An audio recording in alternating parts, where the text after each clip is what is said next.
El aroma de las lilas impregnaba el ambiente en la funeraria Riverside, y resultaba imposible discernir cuál predominaba con mayor intensidad.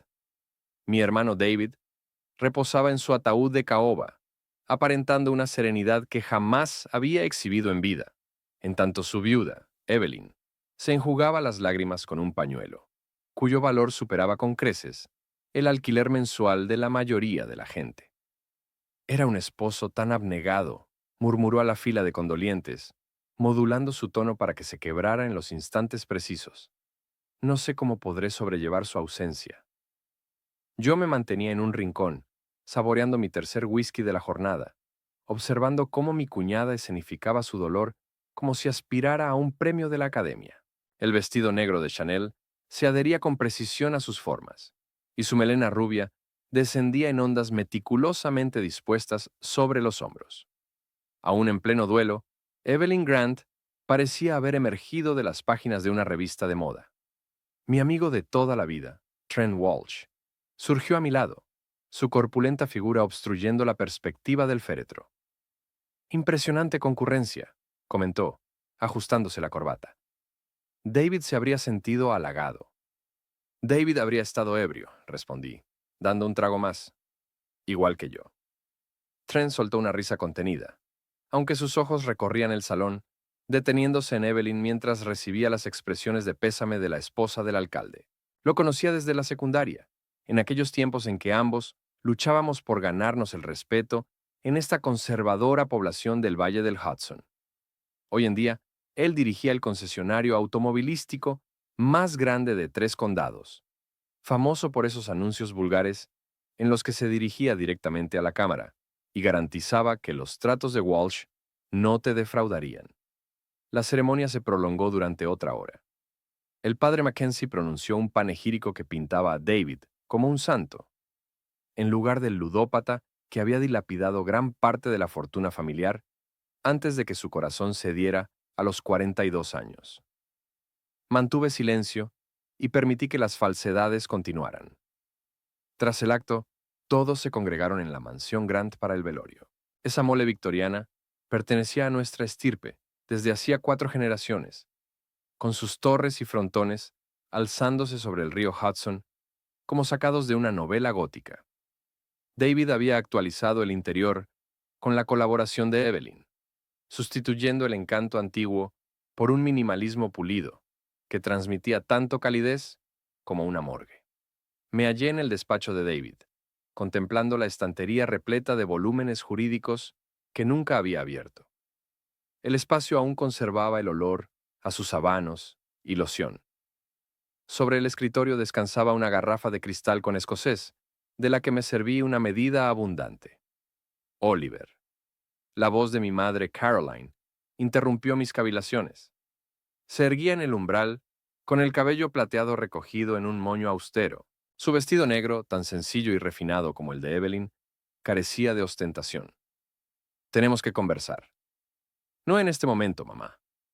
Estoy en sintonía con los difuntos. Avanzó hacia el interior y cerró la puerta a sus espaldas. Descubrí algo en la caja fuerte de David, algo que debes examinar. Antes de que pudiera contestar, se oyeron voces en el pasillo. La risa aguda y melodiosa de Evelyn, seguida del gruñido más grave de Trent. Se aproximaban. «Escóndete», susurró Caroline, haciendo mi brazo y arrastrándome tras el voluminoso escritorio de roble. La puerta se abrió y percibir sus tacones repiqueteando sobre el piso de madera. Por fin, exhaló ella. Creí que no tendríamos un instante a solas. El papel de viuda afligida me agota. La voz de Trent sonaba áspera por el anhelo. ¿Cuándo dejaremos de fingir? Mi sangre se heló. Agazapado detrás del mueble, la mano de mi madre se clavaba en mi hombro como una tenaza. Pronto, ronroneó Evelyn, una vez que se lea el testamento y todo se resuelva, podremos estar juntos de verdad.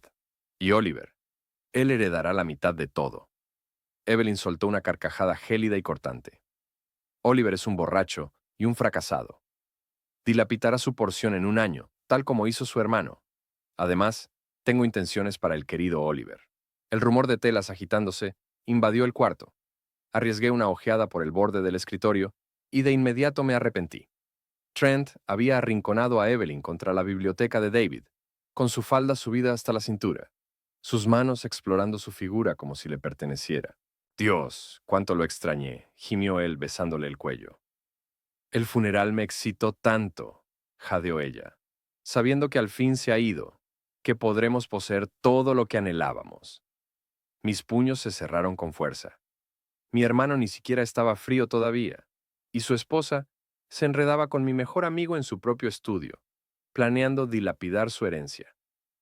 La furia se acumulaba en mi pecho como una olla a presión a punto de estallar. Caroline apretó más su agarre, manteniéndome inmóvil. Sabía que si me incorporaba entonces, cometería un acto que lamentaríamos todos. Los ruidos se intensificaron, los resoplidos de Trent, los gemidos de Evelyn, el golpeteo rítmico de la estantería contra la pared. Cerré los ojos e intenté ignorarlo, pero sus palabras se grabaron a fuego en mi mente. Una vez casados, venderemos esta casa, jadeó Evelyn. Compraremos algo en los Hamptons, un sitio donde empezar de nuevo. ¿Y las niñas? ¿Qué pasa con ellas? Ni siquiera son suyas, ¿recuerdas? El mundo se tambaleó. Las hijas de David, las adorables Emma y Sophie, no eran sus descendientes biológicos. La verdad me golpeó como un martillo en el tórax. Jesús, Ivy, baja la voz. Tranquilo. Oliver está demasiado ebrio para percibir nada. Él nunca sospechó de nosotros, ¿verdad? Ni siquiera cuando nos acostábamos justo bajo sus narices en su propia boda. Mi boda. Llevaban una aventura desde el día de mi boda, hace 7 años. En cada cena, cada festividad, cada reunión familiar donde yo había integrado a Trent en nuestro círculo. Él había estado acostándose con la esposa de mi hermano a nuestras espaldas. La traición laceraba más que cualquier lesión corporal. Trent no era solo mi amigo inseparable, era el hermano que yo había seleccionado, el compañero que me había respaldado en cada tribulación y alegría de mi vida adulta. Y Evelyn, pese a sus defectos, formaba parte de la familia. Esposa de David, madre de sus hijas, alguien a quien yo había defendido y auxiliado, aun cuando su exigencia y sus escenas me exasperaban. Culminaron con una sucesión de suspiros y jadeos ahogados. Oí el sonido de cremalleras y ropas acomodándose mientras se compusieron. Deberíamos regresar, dijo Evelyn, recuperando ya el timbre de viuda doliente. La gente se preguntará por mi ausencia. 5 minutos más, suplicó Trent. Necesito abrazarte después. Ven a la casa mañana por la noche, tras la salida de Oliver al trabajo. Dispondremos de todo el tiempo imaginable. Sus pasos se alejaron y la puerta se cerró con un clic. Caroline y yo nos quedamos petrificados tras el escritorio durante 1 minuto entero, asegurándonos de que se hubiesen marchado de verdad. Al fin me puse de pie, con las piernas temblando por la ira y la adrenalina. ¿Cuánto hace que lo sabías?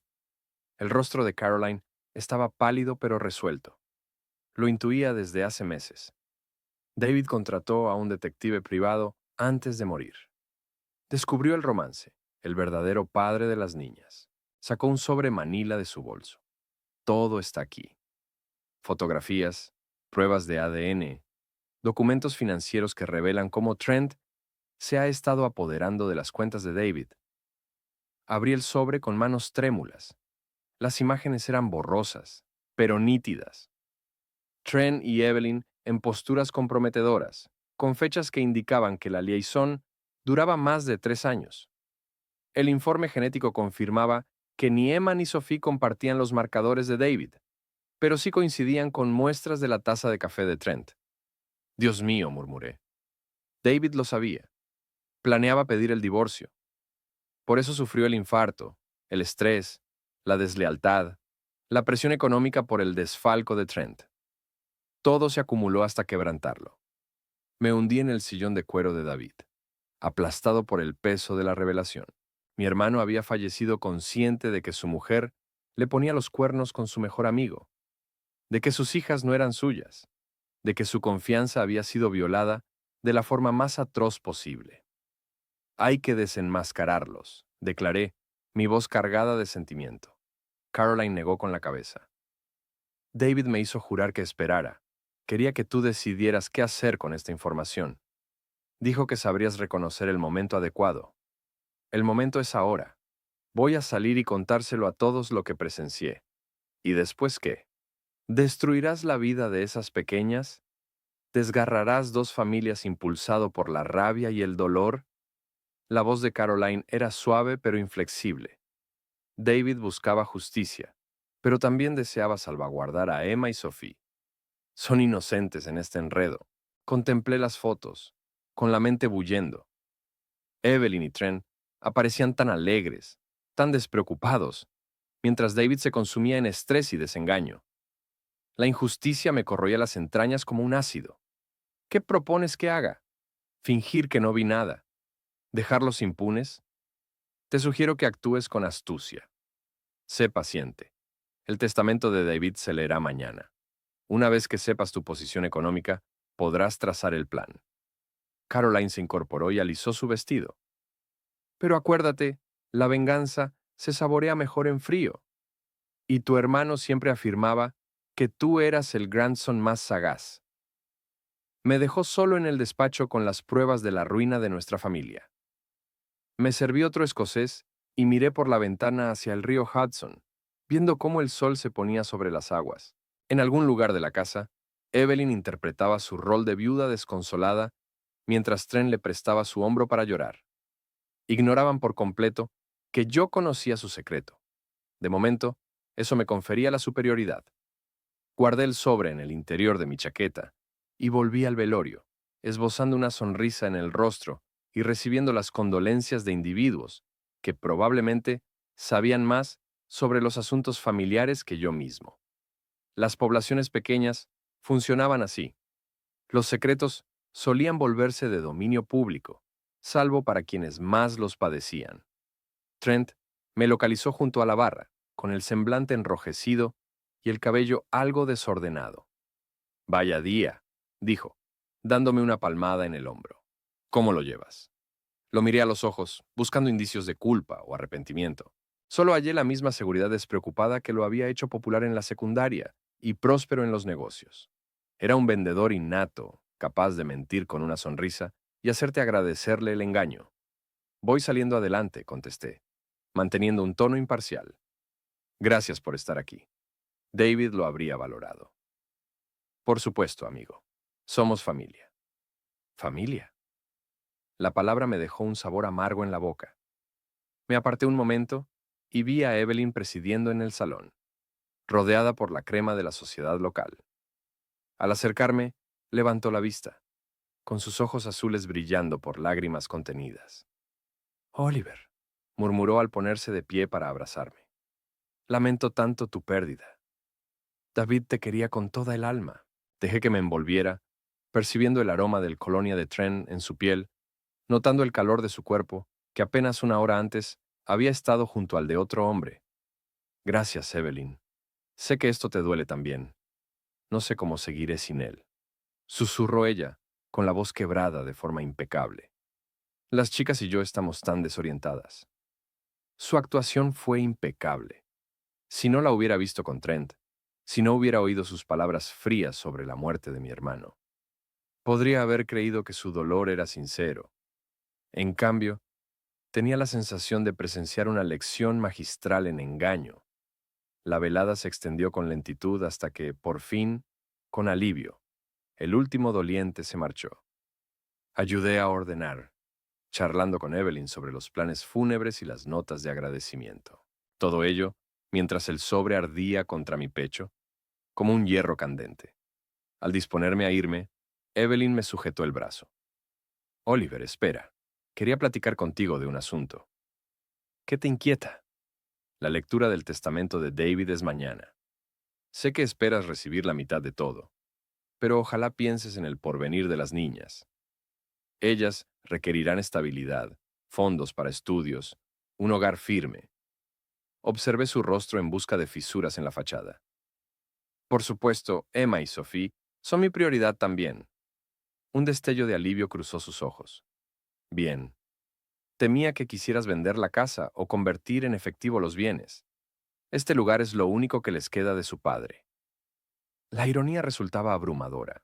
Ella se preocupaba por la herencia de sus hijas, mientras tramaba robarla junto al padre biológico de ellas. Logré esbozar una sonrisa tranquilizadora. No te aflijas por el dinero, Evelyn. Me aseguraré de que las niñas estén bien atendidas. Salí de la mansión y manejé por las calles serenas de nuestro pueblo chico, pasando por las tiendas y locales de comida que existían desde mi niñez.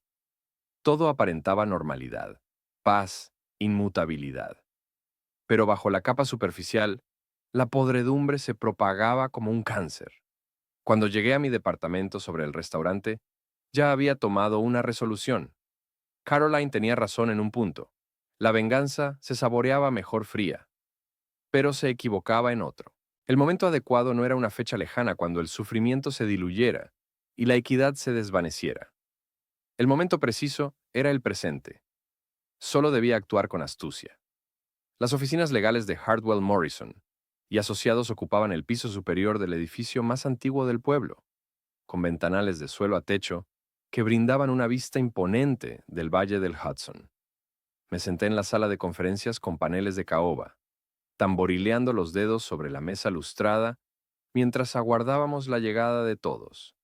Evelyn fue la primera en entrar, ataviada con un traje negro sobrio que lograba ser decoroso y atractivo a la vez.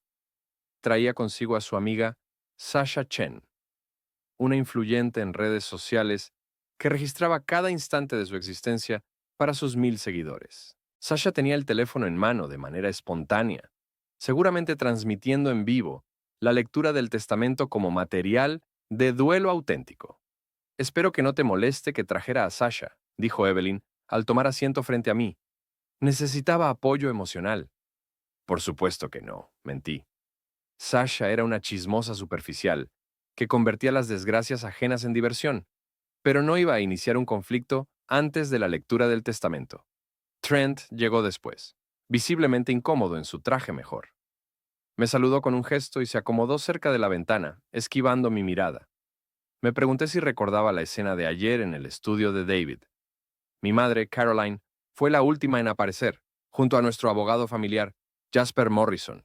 Jasper era un hombre delgado y meticuloso en sus 60, que gestionaba los asuntos de la familia Grant desde antes de mi nacimiento. Llevaba un maletín de cuero que, sin duda, guardaba las llaves de nuestro destino. «Gracias a todos por venir», inició Jasper al sentarse en la cabecera. «Como saben, estamos aquí para leer el último testamento de David Michael Grant, fallecido. Antes de empezar, les recuerdo que este documento se firmó hace 6 meses y refleja los deseos de David en ese momento. 6 meses atrás.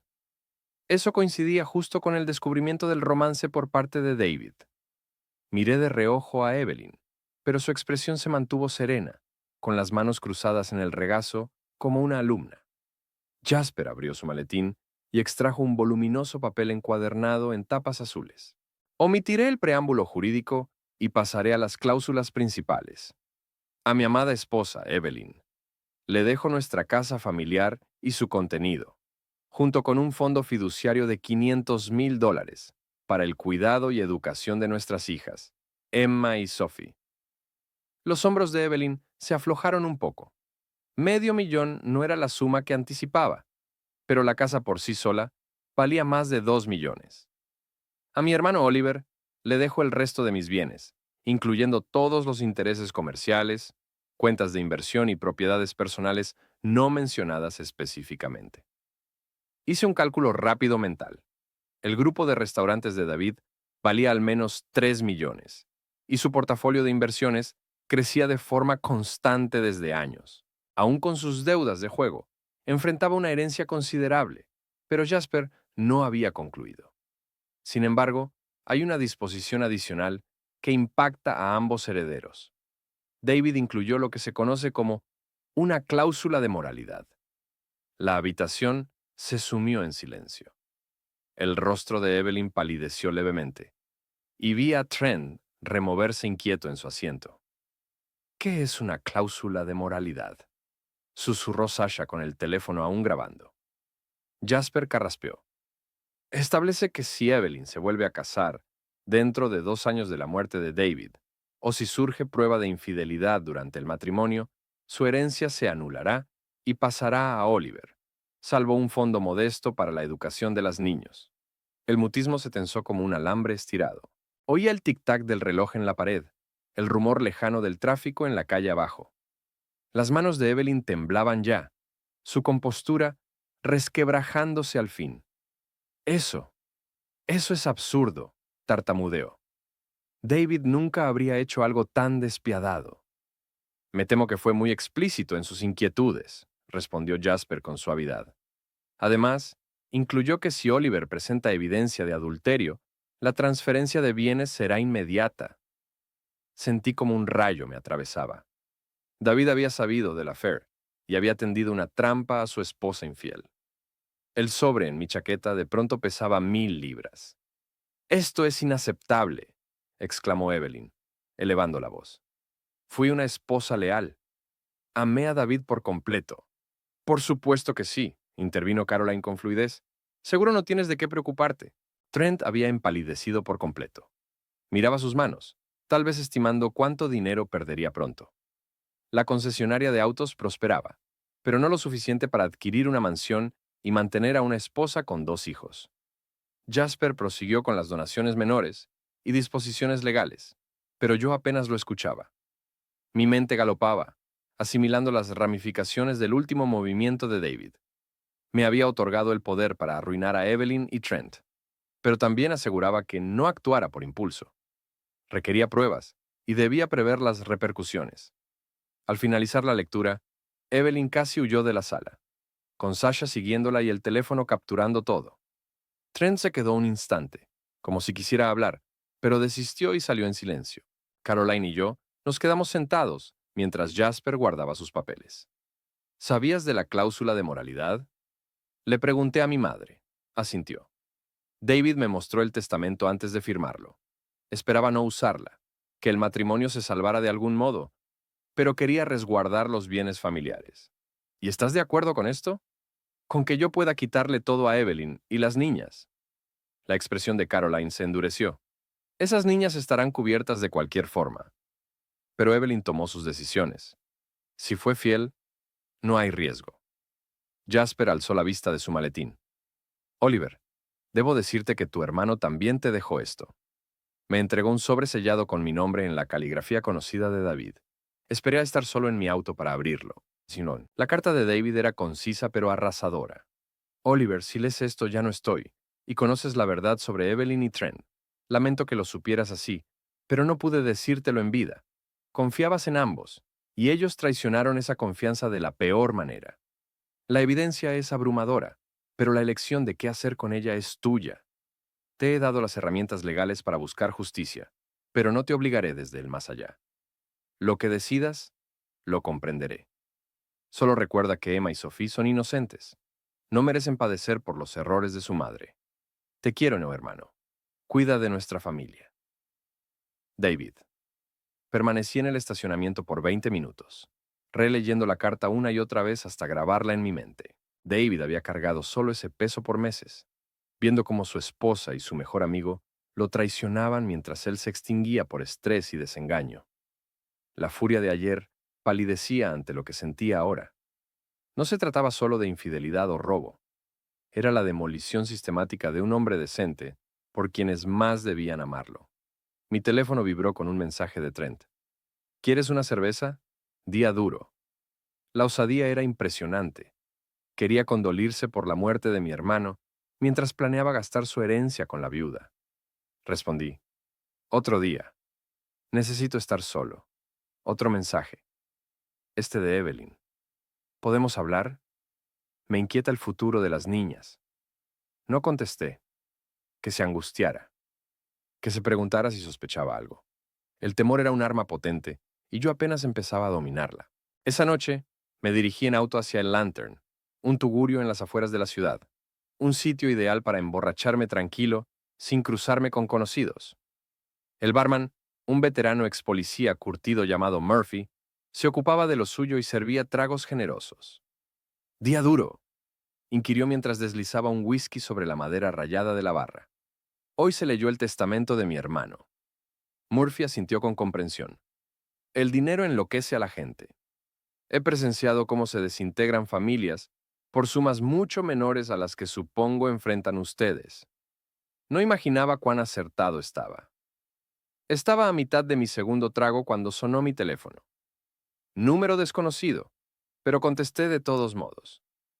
Señor Grant, soy Heinrich Weber de Credit Suisse en Zúrich. Llamo respecto a la herencia de su tío Klaus. Casi se me cae el aparato. Disculpe, ¿qué? Su tío Klaus Weber falleció el mes pasado. Usted figura como su único beneficiario. Hemos intentado contactarlo durante semanas. Creo que hay un error. No tengo un tío Klaus. Klaus Weber, hermano de su madre, emigró a Suiza en 1975 y amasó una fortuna considerable en el sector bancario. Según nuestros archivos, usted es Oliver James Grant, hijo de Caroline Weber Grant. El apellido de soltera de mi madre era Weber, pero nunca habló de un hermano en Suiza. ¿De cuánto estamos hablando? 47 millones de dólares, señor Grant, más una casa en Gestad y otros bienes diversos. El bar pareció girar a mi alrededor. 47 millones de dólares. Una suma que superaba lo que podría gastar en 10 vidas enteras. Suficiente para hacer que la herencia de David pareciera calderilla. ¿Está seguro de esto? Completamente seguro. Su tío fue muy preciso con sus deseos. Quería que su sobrino estadounidense tuviera la oportunidad de una vida que él jamás disfrutó. Hay trámites legales por cumplir, pero la herencia es suya. Logré obtener los datos de contacto de Weber y me comprometí a llamarlo al día siguiente. Luego me quedé en la barra, contemplando mi imagen en el espejo tras las botellas, intentando asimilar lo ocurrido. 47 millones de dólares. Era rico más allá de mis sueños más locos, totalmente independiente de lo que pasara con el patrimonio de David. La cláusula moral ya no importaba. Podía desenmascarar a Evelyn y Trent o dejarles su botín robado. De cualquier forma, yo estaría bien. Pero al reflexionar sobre la carta de David, su agonía y traición, comprendí que el dinero no era lo esencial. Se trataba de justicia, de asegurar que las personas decentes no sufrieran mientras las malvadas triunfaban. Pagué la cuenta y manejé de regreso a casa, con la mente ya trazando un esquema. Evelyn y Trent creían estar a salvo. Pensaban que habían escapado de sus delitos. Ignoraban que el hermano de su víctima acababa de convertirse en uno de los hombres más acaudalados del estado de Nueva York. El juego estaba por transformarse, y yo tenía todas las bazas. El vuelo a Zúrich duró 8 horas. Tiempo de sobra para meditar sobre lo que me esperaba. Heinrich Weber insistió en que viajara en persona para reclamar la herencia, algo relacionado con las leyes bancarias suizas y la verificación de identidad. Partí de la ciudad sin alboroto, informando solo a mi madre de mi destino. Credit Suisse se erigía en una torre reluciente en el distrito financiero de Zúrich, todo de vidrio y acero apuntando al cielo gris suizo. Weber me recibió en el vestíbulo de mármol, un caballero distinguido de unos 60 años, con cabello plateado y gafas de alambre. Señor Grant, bienvenido a Suiza. Confío en que su vuelo haya sido placentero, extenso pero sin incidentes. Todavía no logro creer que sea cierto. Weber esbozó una sonrisa mientras ascendíamos en el ascensor al piso 32. Su tío Klaus era todo un personaje. Llegó aquí sin más que ambición y erigió un modesto imperio en el comercio de commodities. Al enterarse de usted mediante un detective privado, resolvió legar todo a un familiar. El piso de banca privada era sereno y refinado, con alfombras persas y pinturas al óleo que valdrían más que las casas de la mayoría. Weber me guió a una sala de conferencias, donde papeles yacían sobre una mesa de caoba. Antes de avanzar, debo confirmar su identidad, dijo Weber, sacando un kit de pruebas de ADN. La ley suiza exige validación genética para herencias de esta envergadura. Entregué las muestras necesarias y esperé a que las enviaran al laboratorio con urgencia. En 2 horas, los resultados corroboraron lo que Weber sabía de antemano. Yo era efectivamente el sobrino de Klaus Weber y su único heredero. Felicitaciones, señor Grant. Ahora vale 47.3 millones de dólares. El monto aún no parecía tangible. Crecí en una familia de clase media. Pagué mi universidad con esfuerzo. Levanté mi negocio de restaurante de la nada. De pronto, era lo bastante rico para adquirir y vender a la mitad de los habitantes de mi pueblo natal. ¿Cuáles son las condiciones?, pregunté. Tiene que haber condiciones. Weber revisó sus apuntes. Su tío estipuló que el dinero se usara para enmendar injusticias y salvaguardar el honor familiar. Estaba muy preocupado por la justicia, tras huir de Alemania por ciertos asuntos desagradables en los años 70. ¿Qué clase de asuntos desagradables? Mejor no profundizar. Su tío creía en resolver problemas de forma definitiva, pero esperaba que usted fuera más discreto en sus enfoques. Firmé docenas de papeles, cada uno cediendo otra porción del imperio de Klaus Weber a mi nombre. Cuentas bancarias, portafolios de inversión, propiedades inmobiliarias, hasta una viña modesta en el Valle del Rin. Al terminar, mi cabeza daba vueltas. El dinero se transferirá a cuentas de su elección en 48 horas, aclaró Weber. Recomiendo mantener la herencia en secreto hasta que decida cómo actuar. La riqueza repentina atrae miradas indeseadas. Regresé a Nueva York en primera clase, bebiendo champán y delineando mis pasos siguientes. Evelyn y Trent no sospechaban que su mundo ruinaría pronto. Creían lidiar con un hermano enlutado que podría armar un leve revuelo por el testamento de David. No tenían idea de que enfrentaban a alguien con recursos ilimitados y un ardiente anhelo de justicia. La primera etapa de mi estrategia ya operaba. Antes de partir a Suiza, contraté una firma de seguridad privada para vigilar a Trent y Evelyn. Si seguían con su romance ilícito, obtendría pruebas recientes para reforzar lo que David había recopilado. La segunda etapa sería más intrincada. Debía aislarlos de sus círculos de apoyo, volver en su contra a sus amigos, convertirlos en parias en la comunidad que tanto les costó conquistar. Los pueblos pequeños eran ideales para esta guerra social. La reputación lo era todo, y el escándalo se propagaba como incendio forestal. La tercera etapa sería el golpe final, una revelación pública que los aniquilaría por completo y los dejaría solo con su mutua compañía y los escombros de sus engaños. Aterricé en JFK y fui directo a casa, ansioso por consultar a mi equipo de vigilancia. La investigadora principal, una exagente del FBI llamada Patricia Stone, había dejado varios mensajes en mi buzón de voz. Señor Grant, llámeme en cuanto reciba esto. Hemos registrado varias reuniones entre los objetivos y hay un desarrollo intrigante con un tercero involucrado. La llamé desde mi departamento, sirviéndome un escocés mientras ella exponía su informe. Su cuñada y el señor Walsh se han visto con frecuencia en el Motel Riverside en la Ruta 9. Tenemos fotos y videos de ellos entrando y saliendo juntos. Pero eso no es lo más notable. ¿Cuál es lo más notable? Evelyn Grant ha contactado a un hombre llamado Marcus Torres, investigador privado de Albany. Lo contrató para indagar en sus finanzas, en particular para verificar si oculta bienes que podrían influir en la herencia. Mi sangre se heló. Si Torres era hábil, podría descubrir el vínculo suizo antes de que yo estuviera listo para exponerlo. ¿Cuánto sabe? Aún no lo sabemos con precisión. Lo hemos puesto bajo vigilancia también, pero actúa con cautela. Cortesía profesional y eso. Necesito que averigüe todo lo que Torres sabe y todo lo que le ha dicho a Evelyn. El costo no importa. Entendido. Hay algo más. Interceptamos una llamada entre Evelyn y Walsh. Planean algo para este fin de semana, mientras usted supuestamente está fuera de la ciudad. Walsh mencionó traer a su primo Mason para lidiar con posibles problemas. Mason Walsh era un estereotipo andante, 6 pies 4 pulgadas de músculo y arrogancia, con un historial delictivo que incluía agresión y extorsión. Si Trent lo involucraba, escalaban más allá de infidelidad y robo. ¿Qué complicaciones manejar?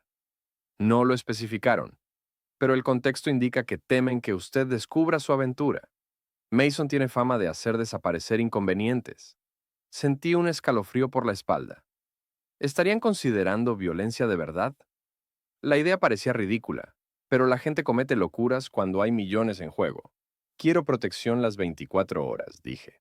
Y quiero saber cada movimiento que hagan. Ya lo hemos dispuesto. Tendrá un equipo de respaldo desde esta noche. Tras colgar, me quedé en mi departamento mirando las luces del Valle del Hudson. El juego se había vuelto más letal, pero contaba con ventajas inimaginables para ellos.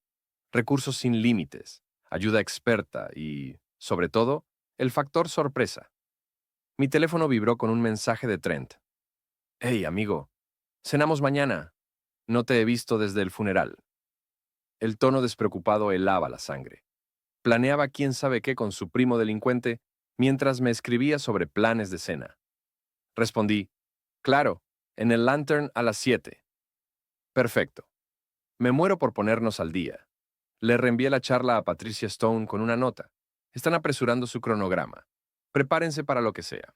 La noche siguiente, llegué al Lantern 15 minutos antes, deseando examinar el lugar antes de que Trent apareciera.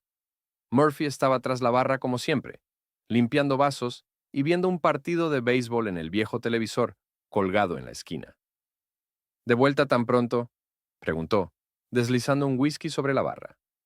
Reunión con un amigo. Ojalá se mantenga amistosa. Los instintos policiales de Murphy se activaron. Examinó mi gesto con detenimiento, sin duda captando la rigidez que procuraba disimular. Siempre en alerta ante posibles complicaciones. Esa constante vigilancia es la clave para esquivarlas. Trent apareció puntual a las 7, con un aire sereno y seguro, enfundado en su atuendo informal de alta gama. Siempre había poseído un atractivo convencional, alto, de complexión atlética, con esa sonrisa capaz de cerrar ventas de automóviles y conquistar a las esposas. Aquella noche, esa misma sonrisa adquiría un matiz depredador. Oliver me dio una palmada en la espalda como si fuéramos inseparables compañeros de siempre. Qué gusto verte, amigo. ¿Cómo lo estás llevando? Día a día. Ya sabes cómo va. Nos acomodamos en un reservado del fondo, distante de los demás comensales. Trent pidió una cerveza y se sumergió en charlas triviales sobre asuntos comerciales y chismes del lugar. Sin embargo, notaba que se aproximaba a un tema de mayor peso. «Quería platicar contigo acerca de Evelyn», declaró al fin. «Está lidiando con enorme dificultad por la muerte de David. He intentado apoyarla en el proceso, pero también requiere el respaldo de la familia. La falsedad resultaba abrumadora. Él mantenía una relación íntima con esa mujer, mientras fingía ser un amigo solidario en su aflicción. Agradezco que veles por ella. El asunto es que le inquieta el testamento. Esa cláusula moral la tiene aterrada. Cree que alguien podría generar conflictos, tal vez difundiendo falsedades o calumnias, para apoderarse de la herencia». Mantuve el rostro impasible. ¿Qué clase de falsedades? ¿Sabes cómo funcionan los pueblos pequeños? La gente avista a una viuda conversando con un amigo varón y de inmediato asume que es una aventura. Es absurdo. Pero la reputación de Evelyn permanece vulnerable en este momento. Estoy convencido de que quien quiera que propague mentiras sobre la viuda de David enfrentaría repercusiones graves. La sonrisa de Trent titubeó por un instante. Precisamente. Eso le dije yo. Algunas repercusiones podrían resultar más severas que otras, si captas la insinuación. Ahí estaba, la advertencia envuelta en una sonrisa y un tono afable. Se suponía que me alarmara la idea de que Mason Walsh podría visitarme si generaba problemas. «Valoro que cuides de la familia», respondí. David lo habría deseado así. Terminamos las bebidas y nos despedimos con apretones de manos y compromisos de mantener el contacto. Tan pronto Trent se marchó, llamé a Patricia Stone. «Captaste todo. Cada sílaba. Teníamos micrófonos direccionales en tu mesa. Eso fue indudablemente una intimidación. Bastante para solicitar una orden de alejamiento si decides avanzar por ese camino. Aún no. Dejémosles creer que su presión surtió efecto. ¿Cómo marcha la pesquisa sobre Torres? Tuvimos fortuna. Su protección informática es deficiente para un detective privado. Evelyn lo contrató para localizar bienes ocultos, pero también le pidió que recopilara información comprometedora sobre ti, cualquier cosa que pudiera desacreditarte si el caso llega a juicio. ¿Qué descubrió? Nada relevante. Tus finanzas son impecables, tu empresa legítima y tu vida personal monótona. Pero aquí viene lo intrigante. Torres halló indicios de que recientemente recibiste una suma considerable de dinero, aunque no logra rastrear su origen. Conoce las transferencias al banco suizo, pero la fuente se oculta tras múltiples salvaguardas legales. Ideal. Torres poseía datos suficientes para despertar sospechas en Evelyn, pero insuficientes para comprender con qué lidiaba de verdad. ¿Cuál es su plan siguiente? Pretende contactarte en persona, seguramente con una excusa fingida sobre indagar en la muerte de David. Evelyn desea que se acerque a ti, quizá para registrar tu departamento o tu oficina. Que venga, estaré preparado. A la mañana siguiente, me dirigí al cementerio Riverside para visitar la sepultura de David. La lápida era de granito negro sencillo, con su nombre, las fechas y la dedicatoria. Amado esposo y padre. Ninguna alusión a la traición que lo había cegado. Ningún indicio de las mentiras que habían envuelto sus últimos meses. Colocé flores frescas sobre la tumba y murmuré en voz baja hacia el recuerdo de mi hermano. Voy a enmendar esto, David. Pagará por lo que te hicieron. Un vehículo se detuvo a mis espaldas y me volví para ver a Evelyn descendiendo de su Mercedes. Vestía un sencillo vestido negro y portaba un ramo de rosas blancas, interpretando el rol de viuda afligida, incluso cuando suponía que nadie la observaba. Oliver, dijo al acercarse a la sepultura, no imaginé encontrarte aquí. Vengo todas las mañanas. Me ayuda a sentirlo cerca. Se arrodilló y depositó sus rosas junto a mis flores. Su actuación, como siempre, impecable. Te amaba tanto. Eras el hermano que él siempre aspiró a ser. El comentario dolió porque probablemente era cierto. David había sido el responsable, el que acataba normas, e intentaba actuar correctamente. Yo era el inconformista, el que asumía riesgos y doblegaba reglas cuando era preciso. Era un hombre noble, afirmé.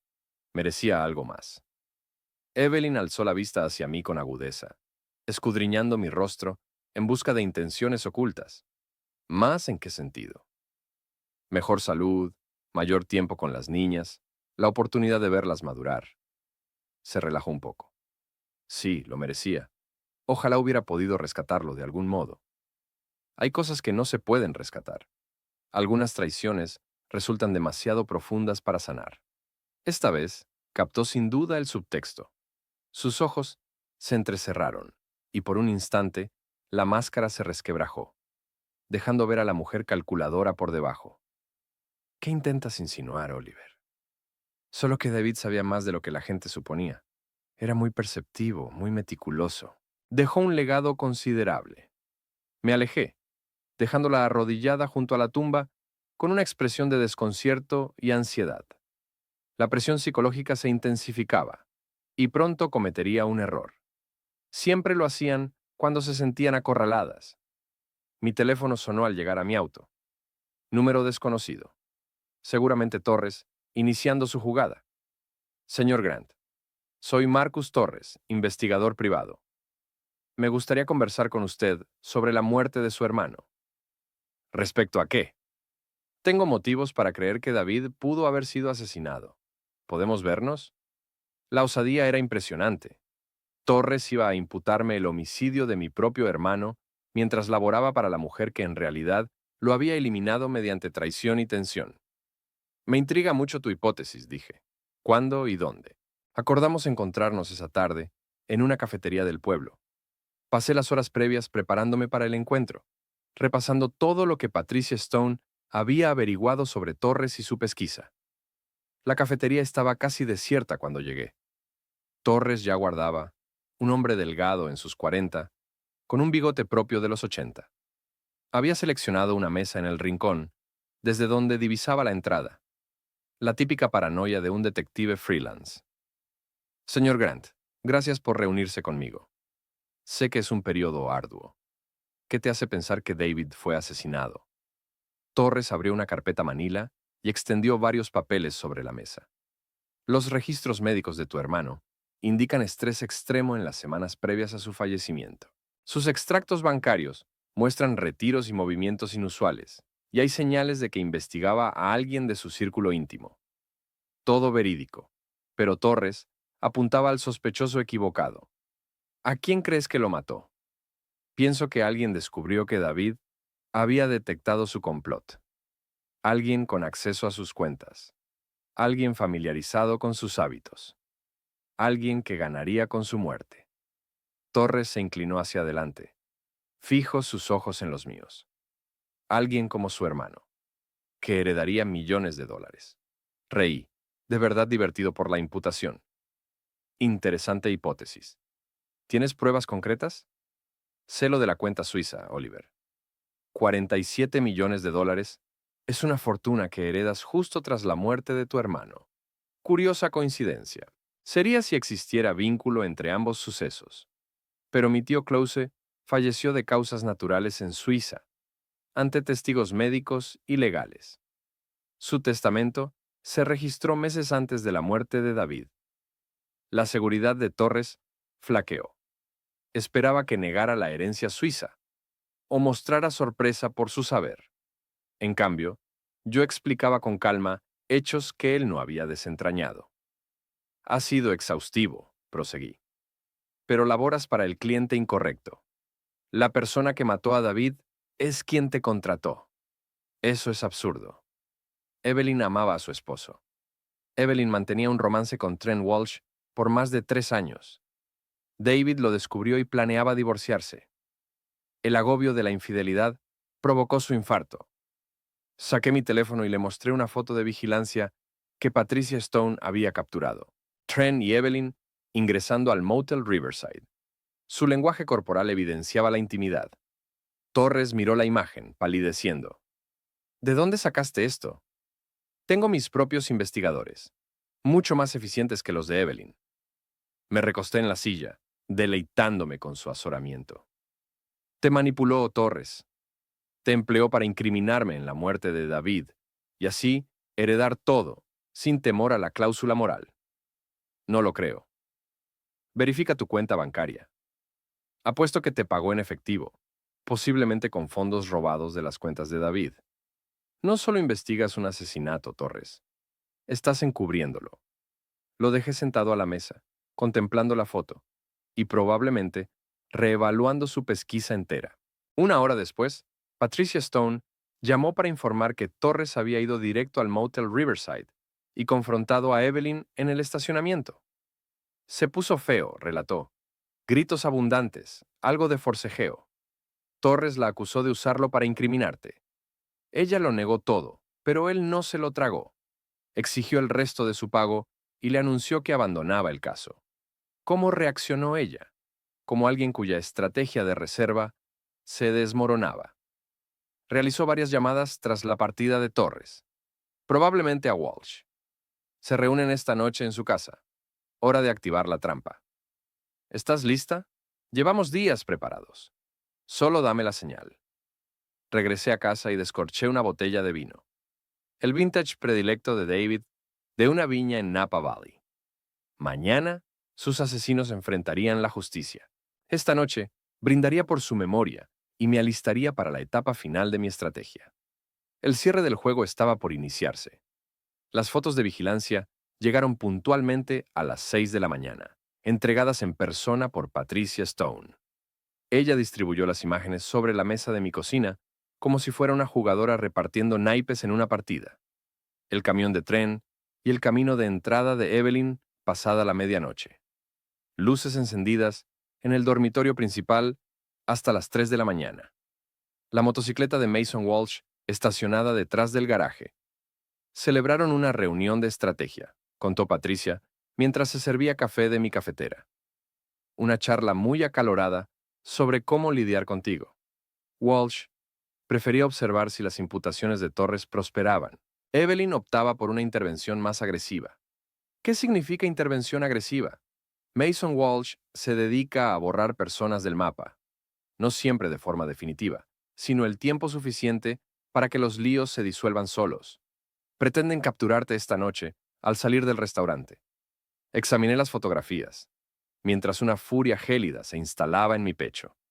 Habían superado el adulterio y el robo para llegar al secuestro, quizás al homicidio. Los traidores de David se convertían ahora en blancos de los vengadores de David. Cambio de estrategia, declaré. No les permitiremos dar el primer paso. ¿Qué se te ocurre? Saqué mi teléfono y revisé la lista de contactos hasta dar con el número de la detective Lisa Morton. Morton llevaba 20 años en el departamento del sheriff del condado, reconocida por su honestidad y su aversión a la corrupción. Si alguien iba a prestar atención a mi relato y actuar en consecuencia, era ella. Detective Morton, soy Oliver Grant. Debo denunciar un complot para secuestrar y asesinar. 3 horas después, Morton se acomodó en mi sala de estar para examinar las pruebas que había reunido durante la semana anterior. Los informes de ADN que confirmaban que Trent era el padre de los hijos de Evelyn. Las fotos de vigilancia que registraban su romance continuo. Los documentos financieros que revelaban transferencias no autorizadas de las cuentas de David. Y por último, la grabación de audio de la amenaza de Trent en el farol. Esto es sólido, concedió Morton al cerrar la carpeta. Sin embargo, gran parte es indirecta. El romance resulta evidente, y eso podría activar la cláusula moral en el testamento de tu hermano. Pero las acusaciones de conspiración serán difíciles de demostrar. ¿Y si logro que confiesen en una cinta? Eso lo alteraría todo, aunque también sería riesgoso. Si de verdad planean secuestrarte, enfrentarlos de frente podría costarte la vida. No si cuento con apoyo, y no si ignoran que estoy grabando. Morton me observó el rostro, seguramente evaluando si hablaba en serio, o solo actuaba impulsado por el duelo y el afán de revancha. ¿Qué propones exactamente? Un encuentro controlado. Llamo a Evelyn y le digo que sé del romance, que estoy listo para revelar todo, a menos que acepte mis condiciones. Se alarmará y contactará a Trent. Probablemente exigirá una cita personal para manejar el desastre. Y entonces, los induzco a admitir todo en cinta, mientras tú y tu equipo escuchan desde la habitación contigua. Morton guardó silencio por un rato prolongado, sopesando peligros y ventajas. Podría funcionar, dijo al fin, pero tendríamos que manejar cada detalle. Lugar, horario, planes alternos si algo sale mal. Conozco el sitio ideal, el estudio de David en la mansión familiar. Evelyn aún tiene las llaves, y es lo bastante apartado para que se sientan cómodos hablando sin reservas. ¿Cómo los llevas allí? Le digo a Evelyn que hallé algo en el cofre de David, algo que podría arruinar a todos si sale a la luz. Sugiero vernos en la casa para acordar cómo resolverlo discretamente. Morton asintió con lentitud. Ella traerá a Walsh para resguardo. Seguramente a Mason también. Que vengan. Cuantos más implicados en el complot, más robusto el caso en su contra. Pasamos el resto de la mañana delineando la operación. Morton dispondría autos sin distintivos alrededor de la mansión y agentes en el bosque con aparatos de escucha. Yo llevaría un micrófono oculto e intentaría obtener la confesión de Evelyn y Trent en grabación. A las 2 de la tarde, marqué el celular de Evelyn. Contestó al primer timbre, con voz tensa y recelosa. Oliver, no esperaba tu llamada. Necesitamos conversar, Evelyn. Encontré algo en el cofre de David, algo que no te gustará. Una pausa extensa. ¿Qué clase de algo? Del tipo que podría devastar a nuestras familias si se divulga. ¿Puedes reunirme en la casa esta noche? Digamos a las 8. No creo que sea buena idea. ¿Por qué no me lo dices por teléfono? Porque las líneas pueden estar intervenidas y las charlas grabadas. Esto requiere trato cara a cara, solo entre nosotros. Otra pausa, más larga esta vez. Casi podía oír su mente acelerada, evaluando posibilidades y midiendo riesgos. De acuerdo, 8 en punto. Pero llevaré a Trent para apoyo moral.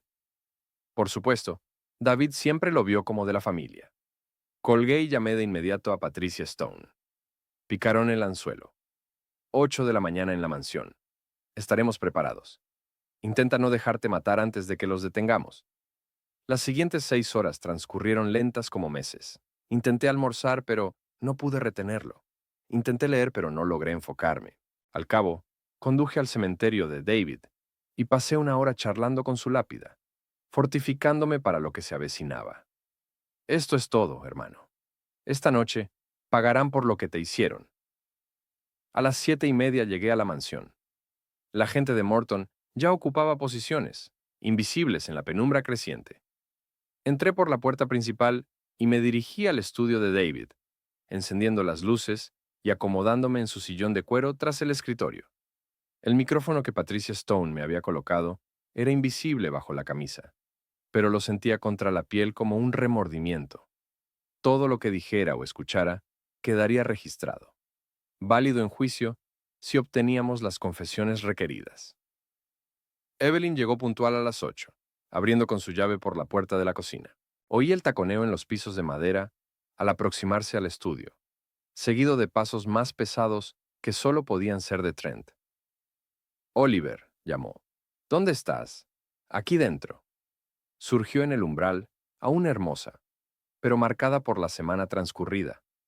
Ojeras profundas, arrugas de tensión en la boca, su compostura impecable resquebrajándose bajo la presión. Trent se erguía tras ella, fingiendo desenfado pero sin éxito. Sus ojos barrían la habitación, buscando quizá peligros o salidas. Mason Walsh cerraba la marcha, su corpulencia imponente obstruyendo el marco, como un muro de fuerza y malas intenciones. No sabía que era una reunión familiar, comenté, señalando a Mason. ¿Pido pizza? Mason está por seguridad, explicó Trent. Dadas las circunstancias, nos pareció sensato. ¿Qué circunstancias son esas? Evelyn avanzó al centro de la pieza, aferrando su bolso con fuerza. Dijiste que hallaste algo en el cofre de David. ¿Qué era? Abrí el cajón del escritorio y extraje el sobre manila que el investigador privado de David había armado. Las fotos, informes de ADN y registros financieros que demostraban su traición sin margen de duda. David lo sabía, afirmé con sencillez. Sabía del romance, del verdadero padre de las niñas, del dinero que sustrajiste de sus cuentas. Lo sabía todo. El rostro de Evelyn palideció. Trent retrocedió un paso, su mano yendo instintivamente a algo en el bolsillo de su chaqueta. Mason se mantuvo inmóvil, aguardando instrucciones. Imposible, murmuró Evelyn. David nunca mencionó nada. David era mucho más astuto de lo que suponías. Contrató investigadores, juntó pruebas, armó un expediente contra los dos. La única razón por la que no los delató antes de morir fue su amor por Emma y Sophie. No quería arruinarles la existencia. Extendí las fotos sobre el escritorio, asegurándome de que todos vieran la evidencia incriminatoria. Trent y Evelyn en posturas comprometedoras variadas, marcas de tiempo que probaban el romance llevaba años. Los exámenes de ADN resultaban especialmente reveladores, proseguí. Emma y Sophie no son hijas de David, son tuyas, Trent, lo que complica enormemente el asunto de la herencia. El semblante de Trent se había vuelto cenizo. No puedes probar nada de esto. De hecho, sí puedo. David lo registró todo. Movimientos bancarios que muestran cómo te apropiaste de sus fondos, recibos de hoteles de vuestros escapes románticos, incluso grabaciones de llamadas donde planeabais matarlo. Nunca hablamos de matar a nadie. Evelyn replicó bruscamente, y al instante captó su error. No. Entonces, ¿de qué tratabais? De empujarlo a una muerte prematura con estrés y deslealtad. De robarle el dinero, las hijas y la esposa mientras agonizaba de corazón roto. Mason dio un paso al frente, su mano yendo a la chaqueta. Creo que hemos oído suficiente. En realidad, opino que no han oído ni la mitad. Me puse de pie, encarando a los tres desde el otro lado del escritorio. David me dejó una carta detallando todo. Quería que yo decidiera cómo manejar este embrollo.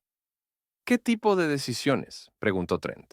Podría delatarlos en público, arruinar sus nombres, asegurar que todo el pueblo sepa qué son en verdad. Podría iniciar cargos penales por robo, fraude y conspiración. ¿O qué? Evelyn se inclinó hacia adelante, anhelando cualquier escape de la trampa. O podría ofrecerles un arreglo. Confiesan todo, devuelven el dinero robado y se van de este pueblo para siempre. A cambio, mantengo los pormenores en privado y garantizo que Emma y Sophie queden atendidas. Era una falsedad. Naturalmente, no pensaba dejarlos evadir la justicia, pero necesitaba que siguieran hablando, que admitieran sus delitos en cinta, para que el equipo de Morton capturara cada palabra. Trent y Evelyn se miraron. Algún entendimiento mudo fluyó entre ellos. Al final, Trent asintió a Mason, quien se acercó más al escritorio. Aquí va una contraoferta, dijo Trent. Nos das todas las pruebas que David reunió, junto con cualquier copia que hayas hecho. A cambio, te dejamos vivir. Eso no es un gran trato. Es el único que obtendrás. Mason se especializa en eliminar problemas. Puedes cooperar por voluntad propia o te obligaremos. Perfecto.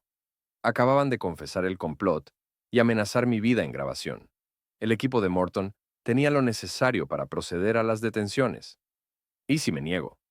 Sacó un revólver de su chaqueta, una pistola diminuta que parecía ridícula en su enorme palma. Pues sufrirás un percance fatal. El hermano afligido, consumido por la culpa y la angustia, acaba con su existencia en el despacho familiar.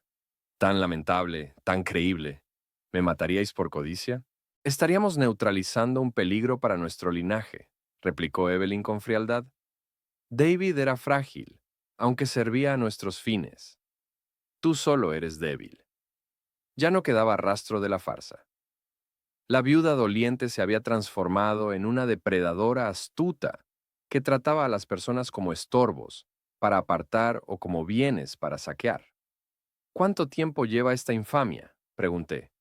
El romance ilícito, quiero decir. Trent esbozó una sonrisa, convencido de su triunfo inminente. Desde antes de que nos presentaras. ¿Recuerdas el día de tu boda? Mientras bailabas con tu esposa, yo me escabullía con la tuya en el armario de abrigos. Esa bajeza despreocupada me golpeó como un puñetazo en el estómago. Me habían apuñalado por la espalda desde el principio, burlándose de mi fe ciega, mientras urdían robarme todo lo que amaba. David lo descubrió por casualidad, añadió Evelyn. Contrató a un detective para rastrear fondos extraviados y halló mucho más de lo que esperaba. La presión lo mató de verdad. Así que sí, lo asesinasteis, aunque sin usar un arma. Le dimos lo que merecía, afirmó Trent. Un hombre endeble unido a una mujer tenaz. El orden natural siguió su camino. Eso bastaba. Poseía ya todo lo que Morton requería para arruinarlos en un juicio. Solo debía aguantar hasta que llegara el rescate. Tienes razón, dije, volviendo a hundirme en el sillón de David. David era vulnerable, pero yo no lo soy. Mason elevó el arma, encañonándome el torso. Última oportunidad, Oliver. La prueba o tu existencia. Adelante, respondí con serenidad. Dispárame en el estudio de David, ante testigos, con la policía al acecho afuera. A ver cómo te sale. Los ojos de Mason se desorbitaron. Trent giró hacia la ventana, captando de golpe que habían caído en una emboscada. El rostro de Evelyn palideció al comprender las repercusiones totales de sus revelaciones. Estás fanfarroneando, dijo Trent, aunque su tono carecía de firmeza. De veras. Mira afuera, listo. Esos no son jardineros agazapados entre los setos. La puerta principal se abrió de golpe, con un estruendo que retumbó por la mansión. Botas pesadas resonaron en el pasillo, mientras el equipo táctico de Morton tomaba posiciones. Policía, dejen las armas. Mason se volvió hacia la entrada, su pistola oscilando entre mí y los agentes que avanzaban. En ese instante de desconcierto, me lancé tras el escritorio, mientras el despacho se inundaba de uniformados armados. Suéltenla. Suéltenla ya. Mason arrojó el arma al suelo y alzó las manos. Trent y Evelyn quedaron paralizados, sus expresiones capturando el preciso segundo en que entendían que sus mundos se derrumbaban. La detective Morton irrumpió en la estancia, su pistola desenfundada pero baja. Oliver Grant, puedes salir ahora. Me incorporé despacio, con el pulso latiéndome en el pecho. ¿Lo grabasteis todo? Cada sílaba. Conspiración, robo, chantaje, intento de homicidio y complicidad en un asesinato. Pasarán décadas tras rejas. Mientras los agentes esposaban a Trent, Evelyn y Mason, una vacuidad extraña me invadió. La furia que me había impulsado durante la semana pasada se desvaneció. dando paso al cansancio y a un triunfo vano. David seguía muerto. Emma y Sophie continuaban huérfanas. La justicia se había cumplido, pero el precio había sido ruinoso. Morton se acercó mientras se llevaban a los detenidos. ¿Estás bien? Creo que sí. ¿Qué sigue? Ahora irán a prisión a esperar el proceso. Con las pruebas de esta noche, sumadas a lo que reunió el investigador de David, esto será pan comido. Seguramente se declararán culpables para esquivar cadenas perpetuas. Me acerqué a la ventana y observé cómo metían a Trent y Evelyn en autos policiales distintos. Aniquilaron a mi hermano y casi me aniquilan a mí, pero al final, su avaricia y soberbia los condenaron. Hay algo más, dijo Morton. Esa herencia suiza que mencionaste es auténtica. 47 millones de dólares, más o menos unos cuantos, silbó bajito. ¿Qué piensas hacer con ello? Reflexioné sobre la carta de David, su preocupación por Emma y Sophie, su anhelo de resguardar a la familia incluso tras la muerte, cuidar de las niñas, asegurarme de que tengan lo necesario para forjar vidas dignas, a pesar de las atrocidades de sus padres. Y el sobrante. Eché un vistazo final al despacho de David, a los libros intactos y al escritorio donde tramó su venganza postrera. Creo que fundaré una organización, algo para auxiliar a familias destrozadas por traiciones y delitos. A David le habría gustado. Morton asintió y me dejó solo en el despacho. Me serví un whisky del decantador de David y elevé el vaso en un brindis mudo. La justicia ha llegado, hermano. Despide en paz. Afuera, los vehículos policiales se perdieron en la oscuridad, arrastrando a los asesinos de David hacia el peso de sus faltas. La mansión recobró el silencio, pero ahora se sentía purificada. Los espectros habían encontrado reposo. Apuré la copa y apagué las luces, dejando el despacho en tinieblas y vacío. Mañana iniciaría la tarea de reconstruir lo que Trent y Evelyn habían arrasado. Esta noche lamentaría a mi hermano y honraría su triunfo definitivo sobre quienes lo traicionaron. El ajuste de cuentas había concluido.